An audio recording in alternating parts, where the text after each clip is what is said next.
used as a tool to open or tighten the caps on the radios, but its main function is to create a seal between the radio and the cables entering it.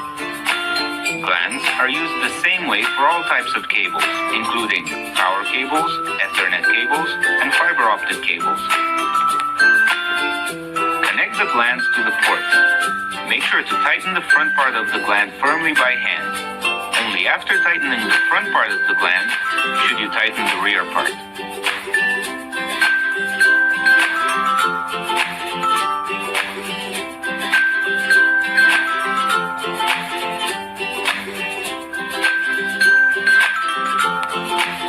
Let's see that in detail.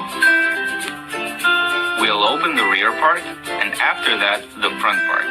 Never the other way around, or it will damage the cable.